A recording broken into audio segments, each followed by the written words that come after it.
Bonjour Jean-Pierre Devroy. Bonjour. Nous vous recevons aujourd'hui pour une revue qui s'appelle Entretemps, et pour celles et ceux qui ne vous connaîtraient pas encore, je vais vous présenter rapidement. Donc, vous êtes un historien médiéviste, spécialiste des premiers siècles du Moyen-Âge. Vous êtes ce que les historiens appelleraient un ruraliste, c'est-à-dire que, pour le dire vite, vous vous intéressez à ce qui se passe dans les champs. L'histoire que vous faites, je la décrirais personnellement comme une histoire qui est à la fois agraire, économique et sociale. Pourquoi est-ce que je pense que c'est important de le définir comme ça? Parce que vous êtes quelqu'un qui fait très attention à inclure dans vos analyses, je dirais, l'intégralité du processus de production et la question des dominations qui vont avec, la question du gouvernement des hommes et de la terre. Et donc c'est pour ça que je pense que c'est important de déplier un peu cette question de l'histoire rurale. Vous êtes intéressé aux céréales qu'on cultive dans le nord de l'Europe au 1er siècle du Moyen-Âge. Vous avez écrit des articles sur l'épeautre, sur le seigle. Et dernièrement, vous êtes intéressé en tout cas à essayer de faire une histoire qu'on pourrait dire environnementale du Haut Moyen-Âge, tout en expliquant vos positions méthodologiques par rapport à celle-ci. C'est ce que vous avez fait dans votre dernier ouvrage, La nature et le roi, environnement, pouvoir et société à l'âge de Charlemagne. Avant cet ouvrage, qui est un peu le dernier en date, vous en avez écrit d'autres. Le premier qui, moi en tout cas, m'a marqué parce qu'il fait partie de mes études aussi, c'est un manuel qui s'appelle « Économie rurale et société dans l'Europe franque ». Je dirais que c'est un manuel, mais que c'est bien plus qu'un manuel, parce qu'il y a bien plus que ça à l'intérieur. Et vous avez poursuivi la réflexion que vous aviez opérée dans cet ouvrage, dans un autre ouvrage qui s'appelle « Puissant et misérable, système social et monde paysan dans l'Europe des Francs ». Dans le dernier ouvrage que vous avez écrit, vous utilisez notamment les réflexions qui ont été menées d'une part par Amartya Sen dans le champ plutôt économique, et d'autre part par Foucault, les réflexions sur la gouvernementalité et le pastorat. Et donc c'était par ça que je voulais commencer, par vous poser la question de quel usage est-ce que vous faites des sciences sociales dans votre pratique de l'histoire, et est-ce que cet usage a évolué entre le début de votre carrière et maintenant dans votre dernier livre? Alors, je dirais que pour moi, quand je me lance dans un nouveau projet, il me faut une boîte à outils. Et dans la boîte à outils, il y a évidemment le métier de l'historien, dans ce qu'il peut avoir de plus traditionnel. Et puis, il y a une curiosité, qui est une curiosité fondamentale pour ce que les sciences sociales, en général, ont dit des sujets ou du sujet qui m'intéresse. Donc, c'est une démarche un peu scolaire, je dirais.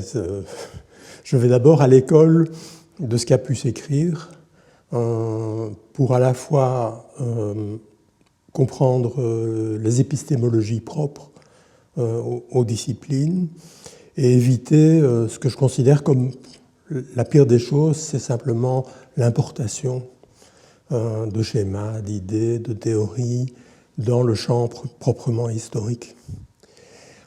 Ça explique le caractère souvent un peu didactique de ma manière d'écrire l'histoire, dans la mesure où j'ai un besoin de documenter le comment et le pourquoi je suis arrivé à un point. Et est-ce que ça vous a été enseigné, ou est-ce que c'est quelque chose que vous avez appris, vous, au fil de vos années de formation personnelle, c'est-à-dire vous, écrivant l'histoire, vous vous êtes mis à chercher de plus en plus de références aux sciences sociales. Je dirais pour celles et ceux qui vous ont jamais lu, que justement le côté didactique dont vous venez de parler, il est très utile parce qu'il permet de comprendre à la fois pourquoi est-ce que vous avez été chercher des outils dans certains endroits et de les vulgariser de la plus belle des manières, c'est-à-dire que vous dites en quoi est-ce que ça vous est utile et en quoi ça vous permet de produire telle ou telle chose dans votre démonstration. Et du coup, je voulais savoir si ça c'était quelque chose qui vous avait été appris ou au contraire que vous avez forgé. Non, parce qu'à l'époque, c'est encore vrai aujourd'hui, dans l'enseignement de lycée en Belgique, il n'y a pas de philosophie. Il n'y a pas d'enseignement des sciences sociales, donc on arrive à l'université avec une culture classique qui est évidemment indispensable, mais qui est très très loin de ce que pouvait être l'univers d'engagement d'un jeune, je dirais, à la fin des années 60. Et donc, à l'université même, on est dans une formation de philosophie et lettres, donc avec des cours de philosophie, mais il n'y a pas vraiment de cours de sociologie très très avancés. Donc on est dans des généralités et plutôt dans un savoir qui est assez scolaire. La porte d'entrée pour moi, c'est le marxisme. Bon, on est après 68, c'est peut-être la grande période à la fois chez les historiens, mais aussi chez les étudiants, de la découverte de cette manière de penser le monde, avec pour moi une chance assez immédiate, c'est que je suis plutôt un anarchiste et que j'ai été vacciné contre le totalitarisme par Arthur Koestler, par Orwell, donc par des gens finalement que j'ai lus avant d'arriver en histoire et qui constituaient un premier bagage de pensée démocratique. Et donc, même ma dette vis-à-vis de l'univers marxien, disons, est énorme parce que c'est une manière de penser le monde en termes de système social. Et comme vous l'avez dit, dans Puissant et misérable, ben, le sous-titre, ce qui est important dans le sous-titre, c'est système social. Alors, très vite, un certain nombre de figures qui sont des figures importantes de la sociologie allemande se sont imposées. Bon, évidemment, Max Weber. Et puis, au fil des découvertes, quelqu'un comme Simmel, par exemple, m'a énormément apporté dans les manières de penser la domination, non pas comme un processus vertical de haut en bas, mais comme une véritable interaction. Et je dirais que c'est peut-être un élément, un fil conducteur de ma pensée en histoire, c'est d'insister finalement plus sur les interactions que sur les verticalités. Et donc, quand j'ai un projet, quand on me demande de traiter un sujet, ça commence toujours par ce côté que j'ai qualifié d'un peu scolaire, qui est de dire qu'est-ce qui se dit, qu'est-ce qui se pense. J'ai une pensée un peu labyrinthique dans la mesure où je suis très très curieux de nature, et donc la sérendipité est une manière d'être qui peut m'amener à dériver très longuement. On a reproché à La Nature et le Roi d'être un ouvrage peut-être qui aurait été plus puissant avec 100 pages de moins, parce qu'il y a cette volonté de regarder à gauche, à droite, de prendre des chemins de traverse et de ne pas forcément suivre un plan où on saurait plus ou moins à l'avance là où on veut arriver. Et à ce titre, ça me fait penser, on va rebondir sur cet ouvrage alors. C'est un ouvrage dans lequel, assez étonnamment, on s'attend à un ouvrage d'histoire du Haut Moyen-Âge. Et en fait, on ne fait pas du tout que du Haut Moyen-Âge dans cet ouvrage, et notamment, vous faites beaucoup de ce qu'on pourrait considérer comme des excursus à la période moderne, notamment, et à la fin de la période moderne, qui en fait ne sont pas des excursus parce qu'elles sont pleinement intégrées à votre réflexion. Et ça participe de la question que je voulais vous poser. Comment est-ce que vous choisissez d'écrire votre histoire, en tout cas votre manière d'écrire l'histoire, c'est-à-dire est-ce que vous avez des freins académiques? Est-ce que vous en avez moins maintenant parce que vous avez écrit plusieurs livres? Et est-ce que la question de est-ce que je dois écrire académiquement? Est-ce que je dois mettre en récit ma pensée, c'est des choses qui vous freinent, qui sont des sources d'énergie créative, ou en tout cas, comment est-ce que vous gérez votre rapport à l'écriture? Il faut faire un peu de généalogie personnelle. Je ne suis pas du tout un académique classique, dans la mesure où j'ai commencé d'abord pendant à peu près une décennie à faire de l'enseignement secondaire. Bon, ça explique peut-être la volonté didactique. La didactique. Le contact avec un lecteur qui est pensé comme un étudiant dans un rapport pas de maître, parce que le mot n'est pas bien choisi, mais dans un rapport qui est un rapport disciplinaire d'une certaine manière. Après ça, à l'université, j'ai passé l'essentiel de mon temps en tant que directeur des bibliothèques. ça a été passionnant parce que ça m'a permis de travailler avec plus d'une centaine de personnes, de faire des choses qu'un médiéviste pur jus ne fait jamais, de construire une grande infrastructure de bibliothèque à Bruxelles. Et donc, j'étais toujours dans une situation où il n'y avait pas de véritable enjeu académique. Bon, les responsabilités que j'avais dans l'université faisaient que je n'allais pas devoir me battre pour devenir professeur de premier rang et ainsi de suite. Mais qu'en même temps, la recherche restait un élément de plaisir et de marge plutôt qu'un élément de centre. Ce qui fait qu'à partir du moment où j'étais émérite en 2016, j'ai eu un sentiment de libération, mais qui est un sentiment, pas de libération d'enjeux académiques, parce que des enjeux académiques, il n'y en avait pas. Et donc ça m'a permis effectivement de penser les livres avec un rythme qui m'est propre, et en m'affranchissant de la commande, du projet, en partant finalement quand même toujours de la documentation.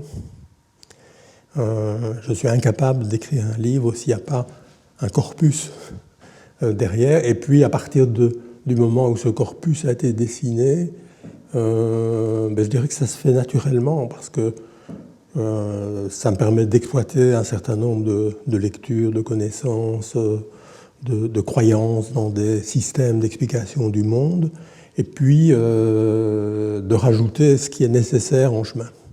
Donc il y a un côté un peu touche-à-tout qui fait que je vais rencontrer quelqu'un comme Foucault, plus je dirais dans une volonté toujours non pas de critiquer mais de déconstruire pour comprendre finalement comment un chercheur comme celui-là conçoit un concept et dans quelle mesure ce concept il est adéquat. Il peut rentrer dans ma boîte à outils et me permettre de mieux comprendre, dans le cas de la nature et le roi, la gouvernementalité, l'économie politique et morale des souverains, les raisons d'agir, pourquoi finalement, pourquoi est-ce qu'on contrôle les prix, pourquoi est-ce qu'on distribue du blé public à la population à des prix limités.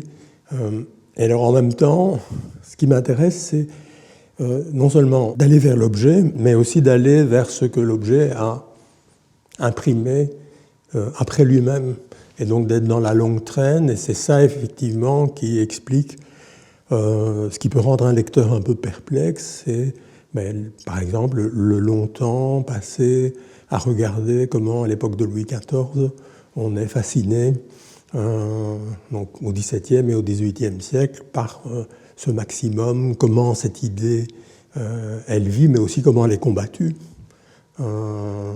Et j'ai le sentiment que par ce dialogue-là, je vais mieux comprendre et peut-être prendre plus de distance par rapport à des schémas d'explication. Et je trouve que c'est en plus assez rafraîchissant d'un point de vue académique de voir que il est possible de faire un livre, là on parle de celui-là, mais c'est le cas d'autres, qui sort un peu des cadres à certains égards. Effectivement, là c'est chronologique en l'occurrence. Et pourtant, d'être un livre pleinement académique dans le sens où effectivement il coche toutes les cases et même plus de comment est-ce qu'on construit de l'histoire comme une science pleine de toutes les sciences sociales qui fonctionnent avec elle. Et là, vous avez beaucoup parlé de l'aspect dans l'écriture de votre démarche personnelle, mais en fait, dans votre parcours, on sent qu'il y a aussi eu des collectifs de travail. Et du coup, je voulais savoir quelle était la place du collectif dans votre fonctionnement. Est-ce que les objets d'études que vous avez sont réfléchis en collectif, notamment quelle est la place du séminaire ou des discussions que vous pouvez avoir avec vos collègues pour parvenir jusqu'à l'exécution d'un livre?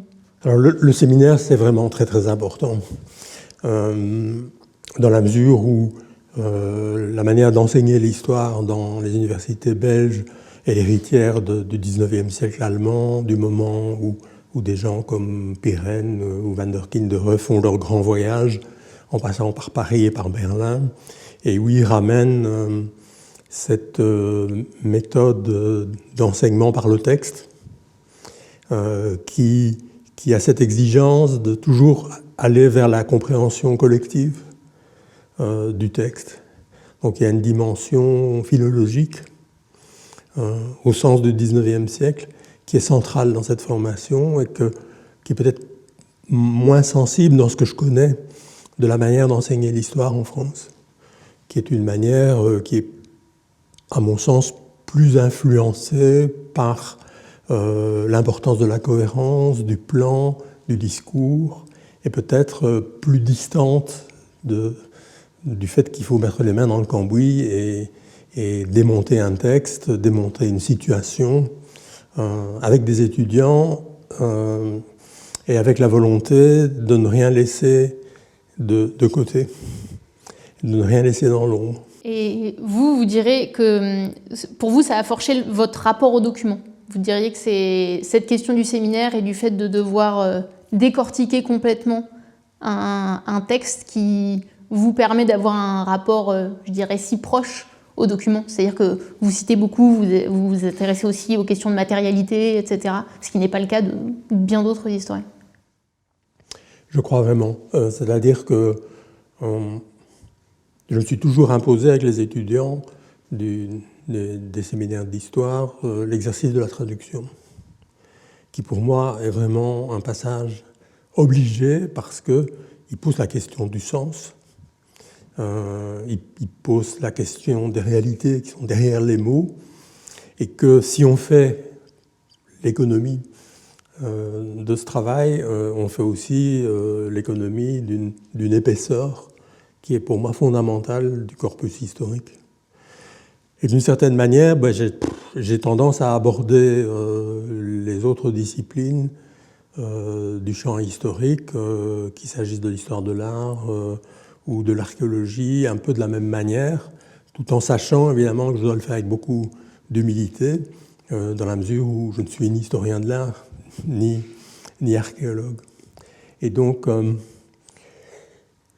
le collectif, c'est un collectif de l'intime avec les étudiants. C'est un réseau d'amitié dans lequel on a beaucoup pratiqué la lecture mutuelle. C'est le fait d'avoir écrit des synthèses, notamment avec Rosamond McKittrick et avec Chris Wickham, où on s'échangeait les chapitres en cours d'écriture, dans un côté finalement de cuisine collective où l'individu est relativement peu important. Et je dirais que cette même curiosité, ce même respect m'amène à traiter avec les archéologues ou avec les historiens de l'art en essayant toujours de faire l'effort un peu lourd parfois, de d'abord comprendre comment fonctionne le champ propre dans lequel je vais éventuellement me risquer et chercher à m'approprier des éléments. Vous avez parlé de traduction et ça me fait penser à une autre question que je voulais vous poser. Vous avez participé à la traduction de deux ouvrages. D'abord, l'ouvrage de Vito Fumagalli en français dans le texte « Paysage de la peur, l'homme et la nature au Moyen-Âge », qui est un ouvrage de 1994 que vous avez fait traduire en 2009. Et un autre ouvrage, cette fois-ci de l'anglais vers le français, je redonne le titre en français, Gens du Moyen-Âge, 6 croquis de la vie ordinaire, un ouvrage de 1924 que vous avez fait traduire en 2012. Alors pourquoi est-ce que vous avez fait traduire ces ouvrages? Pourquoi est-ce que vous pensez que cette question de la traduction est importante? Et selon vous, quels enjeux est-ce que ça soulève dans le monde de la recherche? Il y a toujours une histoire derrière le travail de traduction, qui est quand même un travail qui est prenant, qui consomme du temps si on veut travailler avec le traducteur qui assure les aspects linguistiques. Ça part toujours d'un coup de cœur et d'une sympathie.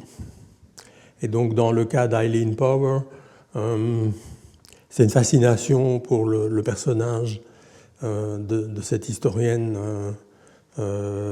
anglaise, commençant ses études à un moment où on ne peut pas être diplômé d'Oxford ou de Cambridge, parce qu'on est une femme, et inventant une manière d'écrire l'histoire qui est proprement fascinante et qui est dans Jean du Moyen-Âge, cette idée qu'on va prendre un certain nombre de personnages sur lesquels on ne sait en général pas grand-chose et construire un schéma. Et Power est célèbre pour le premier chapitre de Jean du Moyen-Âge, c'est l'histoire de Baudot, un paysan de Saint-Germain-des-Prés. Et donc elle imagine ce parcours. Pour moi, c'était vraiment important dans la mesure où, tout en étant une des fondatrices de l'histoire économique en Grande-Bretagne, Power prend la peine de regarder comment construire, comment matérialiser pour le lecteur ce que c'est d'être au Moyen-Âge. Et on n'est pas étonné, évidemment, de voir que Power a aussi écrit un autre livre sur les enfants, un Pocahontas, pour les amateurs de Disney. C'est une histoire qui est racontée par Power. Alors, pour Fumagalli, c'est la même chose. J'arrive à Spolète comme boursier étranger, et je vois là un monsieur qui parle du paysan et de l'animal, et il commence sa leçon par une lecture de Maupassant. Je dis, comment c'est possible d'aborder quelque chose dans un temple de l'érudition et de la grande tradition académique en partant d'un roman. Donc là, il y a une dimension de fantaisie, et puis l'impression d'avoir une dette. Dans le cas d'Eileen Power, souvent quand on questionne des médiévistes américains, anglais, italiens, espagnols, qu'est-ce qui vous a amené au Moyen-Âge? La réponse est Medieval People. Et ce livre, pour des raisons très compliquées sans doute, n'avait jamais été traduit en français. Ça produit des effets étonnants, et notamment le fait de pouvoir relire un livre de 1924, enfin moi en tout cas c'est ce qui m'est arrivé, que je n'aurais certainement pas lu si vous ne l'aviez pas traduit, alors que effectivement c'est un livre qui fait partie des grands livres de la médiévistique. Dans un tout autre cadre, pour tisser un lien entre ce qu'on vient de dire et ce qu'on a dit au début de cet entretien sur la nature et le roi. Vous avez parlé là notamment de la question de l'histoire économique et sociale et de la place qu'elle a eue pour vous. Comment est-ce que vous tissez ces liens entre, pour le dire vite, la tradition de l'histoire économique et sociale dont vous êtes issu et la nouvelle tradition qui en tout cas se présente comme telle, de l'histoire environnementale, qui se présente comme un nouveau paradigme à la mode dans le monde historiographique? Alors pour moi, il n'y a pas vraiment de révolution, dans la mesure où j'ai toujours écrit l'histoire en essayant de prendre le point de vue des gens d'en bas. Et donc, je pense que ça fait gagner beaucoup de temps et ça donne un angle de vue et un angle de lecture, un ensemble de questions préalables qui est assez différent de la manière traditionnelle d'écrire de l'histoire économique et sociale. Je vois en fait pas vraiment de différence entre l'histoire totale, pour reprendre des concepts chers à l'école des annales, l'histoire économique et sociale, qui pour moi est une histoire totale, et l'histoire de l'environnement, qui est aussi une histoire totale, dans la mesure où on ne peut pas faire de l'histoire de l'environnement en ne parlant que de l'environnement, je dirais, entre guillemets, naturel, qu'à partir du moment où on place l'homme à l'intérieur des écosystèmes, on doit étudier les sociétés humaines comme un élément dynamique de ces écosystèmes. Et donc, je ne vois finalement pas vraiment de rupture, sauf qu'effectivement, le point de départ est très différent. Que chez un des pères de l'histoire environnementale américaine, Cronon par exemple, c'est un point de départ que j'aurais jamais pris, qui est comment se constitue un parc national, qu'est-ce que c'est que la disparition ou les contacts entre les colons et les Indiens au XVIIe et au XVIIIe siècle dans la Nouvelle-Angleterre, en quoi les abattoirs de Chicago sont une métaphore finalement de l'industrialisation et de la chosification de l'animal dans la société américaine. Quelqu'un comme Cronon, que j'ai découvert il y a une quinzaine d'années, m'amène éventuellement à changer de point de vue finalement, à prendre comme des éléments moteurs dans le raisonnement historique, des éléments qui ne sont pas habituels à la démarche de l'historien, de l'économie et de la société. À prendre en compte, bien entendu, le paysage, mais aussi les animaux, la relation qu'on peut avoir avec les éléments de l'environnement, la grêle, pour parler de ma dernière production qui est à venir maintenant sous forme de livre. Ça, ce sont des personnages nouveaux, mais dans une pièce dont je n'ai pas l'impression qu'elle est basculée dans une nouvelle dimension parce qu'elle se qualifie d'histoire environnementale plutôt que d'histoire totale. Et c'est vrai qu'il faut aussi dire que de par votre formation et de par le fait que vous êtes un historien ruraliste, la question de l'environnement, en fait, pour vous, n'est effectivement pas une question nouvelle. Vous avez effectivement écrit des articles sur les céréales à un moment où pas grand monde ne s'intéressait à la question de l'environnement en pratique, c'est-à-dire qu'est-ce qu'on cultivait, quelles étaient les plantes qui étaient effectivement présentes dans l'environnement. Pour autant, moi, je suis intéressée de vous entendre sur la question des évolutions méthodologiques, c'est-à-dire que l'histoire rurale telle qu'elle se pensait dans les années 60 n'était pas une histoire environnementale dans le sens où actuellement les historiens de l'environnement essayent de légitimer ce point de vue, en tout cas historique, par l'utilisation de proxys issus des sciences dites de la nature, ce qui n'était pas du tout le cas des premiers ruralistes, qu'ils soient médiévistes, modernistes ou antiquisants. D'ailleurs, il y a toujours eu des historiens de la production de céréales dans toutes les périodes.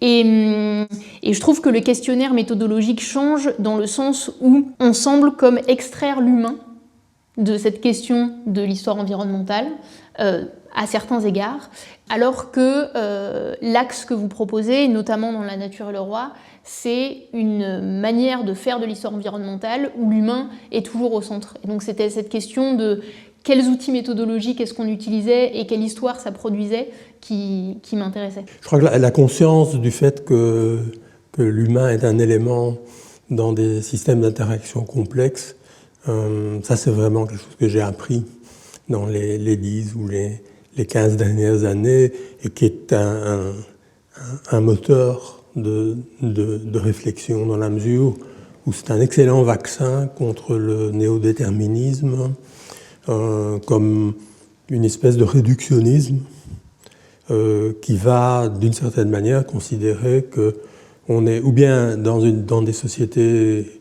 et des environnements qui sont totalement dépendants du climat, parce que les systèmes de production sont peu efficaces et ainsi de suite, ou qu'au contraire, on a basculé dans un système où on a chosifié la totalité de la nature pour l'exploiter. Parfois, j'ai peur d'être accusé de relativisme dans ma défense de l'idée qu'il faut toujours aller vers la complexité des interactions et qu'il n'y a pas de scénario qui est préécrit par des séries climatiques, par des volcans. Et ça, je pense que si on revient au tout début, le marxisme, dans ses versions vulgaires et terribles, est un vaccin contre le déterminisme. contre des formes d'explication mécanique. En même temps, en dialoguant récemment avec des étudiants à l'Université de Bruxelles qui sont très engagés dans le combat climatique, je me rends compte que ce relativisme est important, que sinon on verse très vite dans une espèce de narration dans laquelle l'homme est depuis le néolithique la chose qui a transformé le monde en un enfer. Ça, c'est par ça qu'il faut commencer quand on se pose la question de quelle est la place de l'homme dans l'environnement. En quoi est-ce qu'il est un facteur, un acteur qui est fondamentalement différent du tigre, du mouton, du cochon. Alors oui, il est différent, bien entendu. Donc, mais en même temps, il est à l'intérieur et il prévoit, enfin, il est dans un système qui est un système dont l'empreinte sur la Terre est infiniment superficielle par rapport à ce qui va se passer à partir du XVIIe, du XVIIIe siècle.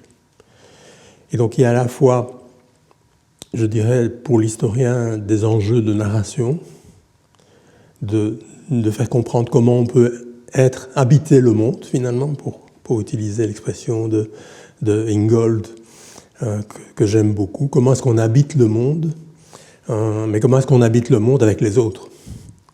Et à ce niveau-là, je pense que l'histoire telle que j'essaye de la pratiquer, et d'autres aussi, est une manière de montrer qu'il n'y a pas qu'une seule voie, qu'il n'y a pas de fatalité, mais qu'il faut aussi introduire l'histoire dans notre présent, même si c'est l'histoire de la manière dont Charlemagne et son entourage ont cherché plus ou moins bien à lutter contre la famine. Et il y a là toute une série d'éléments que, en tant qu'historien, nous devons présentifier, entre guillemets, parce qu'on ne peut pas imaginer l'avenir si on n'imagine pas le présent. Et ce que vous expliquez justement très bien pour ceux qui ne l'auraient pas lu dans votre dernier ouvrage, c'est justement ce lien entre ceux que choisissent sur le thème des liens entre la faim et sa gestion par les gouvernements, ou en tout cas les différents types de gouvernementalité. J'aimerais que vous nous expliquiez un peu rapidement comment est-ce que vous en arrivez au fait de dire que déjà au Moyen-Âge, dans un monde qui a longtemps été présenté comme un monde où la faim était très présente, où on ne produisait pas assez de nourriture, etc., que déjà les gestions de famine étaient en fait des questions politiques qui donnaient lieu à des réponses politiques bien plus qu'agraires. D'abord, quand on parle d'économie politique,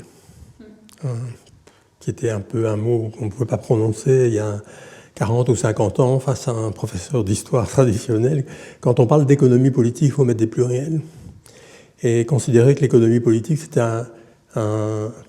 un système de représentation, de vision et d'agir sur le monde qui est partagé. Donc je ne crois pas du tout aux économies politiques qui vont du haut vers le bas. Je pense que, et c'est pour ça que la vision de la domination comme une interaction qu'on retrouve dans la sociologie de Simmel est tellement importante, il y a toujours deux parties. Et donc dans le devoir de nourrir, il y a le point de vue de celui qui contrôle éventuellement une partie du processus, en extrayant d'ailleurs ce dont il se sert de la masse paysanne, et puis il y a, entre guillemets, les bouches à nourrir. Donc il y a là des systèmes d'interaction qui, d'une certaine manière, doivent être comprises comme des nécessités d'agir. C'est ça qui me séparait de Foucault dans une certaine mesure, dans la mesure où Foucault avait rejeté le système patrimonial, le système patriarcal et qu'il était plutôt dans son pastorat et dans l'idée qu'il y avait un berger avec ses moutons, ce qui était un système finalement pas très interactif, hein, au passage. Et c'est là que Louis XIV était utile. Et c'est là que Louis XVI était utile.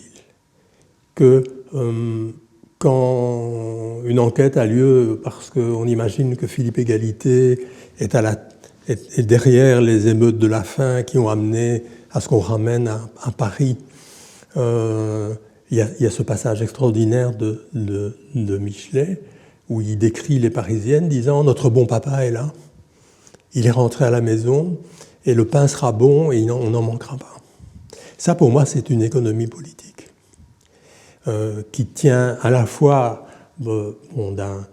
d'un élément de superstructure, d'un élément d'idéologie, mais cette idéologie, elle ne fonctionne que parce qu'elle est, d'une certaine manière, intériorisée, que la population parisienne se l'est appropriée, et ça depuis très très longtemps. Hein, et avant de le décapiter, on l'appelle bon papa. Donc ça, je pense, est au cœur de la manière de situer finalement une analyse historique qui tient par les deux bouts. Pourquoi est-ce qu'on a établi un maximum des grains sous Charlemagne? Je ne sais pas. Par contre, ce que je sais, c'est que dans un certain nombre de schémas idéologiques qui sont liés à la théologie de la nature, à la théologie du devoir du souverain, la question du nourrissement est importante, mais qu'elle est importante aussi parce que, elle est importante, mais elle n'est pas importante au sens où nous la considérerions en termes de tonnes d'approvisionnement, mais en termes de gestes.